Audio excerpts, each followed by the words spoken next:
आपण पाहतात मी मराठी न्यूज। पुणे ग्रामीण पोलिसांनी मोठी यशस्वी कारवाई करत आंतरजिल्हा दरोडेखोर टोळीचा पर्दाफाश केला आहे। दौंड बारामती जुन्नर आणि अहिल्यानगर परिसरातील दरोडाजबरी चोरी आणि घरफोडीचे एकूण 20 गंभीर गुन्हे उघडकीस आणण्यात आले असून सुमारे 25 लाख रुपयांचा मुद्देमाल जप्त करण्यात आला आहे। या कारवाईत 17 तोळे सोन्याचे दागिने, चांदीचे दागिने आणि इतर माल हस्तगत करण्यात आला आहे।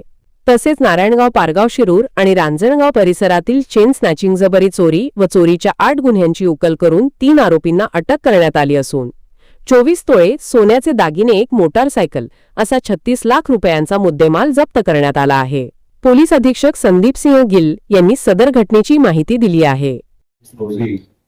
रात्री दौंड पोलीस स्टेशनच्या हद्दीमध्ये दोन गाव, कोरवडी आणि आरेगाव या दोघा गावांमध्ये एक सशस्त्र दरोडेखोर टोळीने 4 ठिकाणी दरोडे टाकले। त्यामध्ये काही नागरिकाला मारहाण सुद्धा करण्यात आली। त्याच्यानंतर ती टोळी अहिल्यानगर जिल्ह्यामध्ये गेली आणि श्रीगोंदा तालुक्यामध्ये सुद्धा जाऊन त्यांनी 5वा दरोडा टाकला। हा टोळी अगोदरही काही गुन्ह्यामध्ये पाहिजे आणि फरारी आरोपी म्हणून जे सदस्य आहे हा दरोडेखोर टोळीचे ते रेस्पॉन्डिंग होते। तर स्थानिक गुन्हे शाखा पुणे ग्रामीण आणि दौंड पोलीस स्टेशन हा एक संयुक्त टीम तयार करण्यात आल्या। 5 टीम तयार करण्यात आल्या, त्यांना वेगवेगळ्या जबाबदाऱ्या देण्यात आल्या। गोपनीय, तांत्रिक व तपासाची इतर माध्यमातून 3 दिवसात या टोळीचे 4 सदस्य जे आहे ते अटक करण्यात आलेले आहेत। यामध्ये गणेश मंगेश काळे, राहणार कर्जत, अहिल्यानगर, हा 22 वर्षाचा आहे। विशाल अंबड्या काळे, 21 वर्ष, आष्टी बीडचा राहणार आहे। त्याच्याबरोबर किशोर रावण भोसले, हा 19 वर्षाचा असून कर्जत, अहिल्यानगर जिल्ह्याचा आहे। आणि त्याच्या बरोबर जे 4था सदस्य आहे तो एक बेटी संघर्ष बालक त्यांच्या बरोबर सुद्धा होता। या गुन्ह्याचा अधिक तपास करून या गुन्ह्यात सध्यापर्यंत एकूण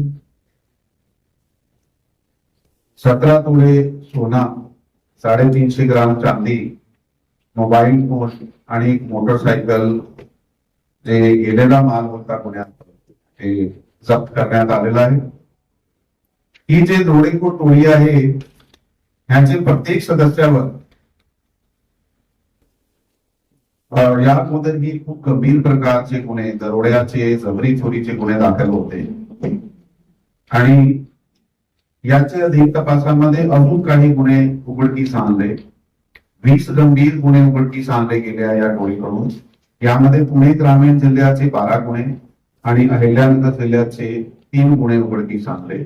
पुणे ग्रामीण मध्ये 1 दरोडा, 6 जबरी चोरी आणि 5 घरफोड्या यांनी या अगोदर केल्या होत्या आणि अहिल्यानगर जिल्ह्यामध्ये 3 दरोडे, 3 जबरी चोरी आणि 2 घरफोड्या त्यांनी या अगोदर केल्या होत्या। तो एकूण 20 गुन्हे हा आणि त्याचा जुना सुद्धा काही सदस्याचा 8-10 गुन्ह्याचा रेकॉर्ड आहे। तो या स्थानिक गुन्हे शाखा आणि दौंड पोलीस स्टेशनची टीमने खूप छान पद्धतीने काम केलं। दिवस रात्र टीम फील्ड मध्ये कार्यरत होती आणि त्यांनी जे गोल घातला आणि मेहनत केली त्याला यश आलेलं आहे। म्हणून यामध्ये सर्व सिनियर ऑफिसरचा लक्ष होता आणि कोल्हापूर परिक्षेत्राचे विशेष पोलीस महानिरीक्षक रंजन शर्मा सर यांनी या केसमध्ये विशेष सूचना आम्हाला दिल्या होत्या। त्या सूचनेप्रमाणे आम्ही स्वतः आणि अपर पोलीस अधीक्षक बारामती विभाग श्री गणेश बिरादार, त्याच्याबरोबर SDPO दौंड श्री धडस, स्थानिक गुन्हे शाखाची टीम LCB PIL प्रमुख श्री सागर, त्याच्याबरोबर दौंड पोलीस स्टेशनचे प्रभारी अधिकारी श्री हेमंत शिंगे, हा सर्वांनी आणि त्याची टीम जे आता आपल्याकडे समक्ष उपस्थित आहे त्यांनी खूप मेहनत करून हा टोळीला अटक केला आहे आणि यामुळे भविष्यात खूप काही दरोडे, जबरी चोरी, जेल स्नॅचिंग आणि चोऱ्या करफोड्या सारखे गुन्हे 2 जिल्ह्यामध्ये आता कमी होणार आहे आणि खूप चांगला प्रतिबंध केला गेला आहे. ही आंतरजिल्हा टोळी 3 जिल्ह्यामध्ये कार्यरत होती, बीड, अहिल्यानगर आणि पुणे. या 3 जिल्ह्यामध्ये ह्याला खूप विविध प्रकारचे गुन्हे कंटिन्युअसली करत होते. थँक्यू. यशस्वी उद्योजकांची गाथा, काय होते त्यांच्या यशाचे रहस्य, काय होते त्यांच्या उद्योग जीवनातील अडचणी, कसे केले त्यांनी त्यावर मात, लवकरच घेऊन येत आहोत अपेक्स मीडिया प्रस्तुत मी उद्योजक, फक्त मी मराठीवर.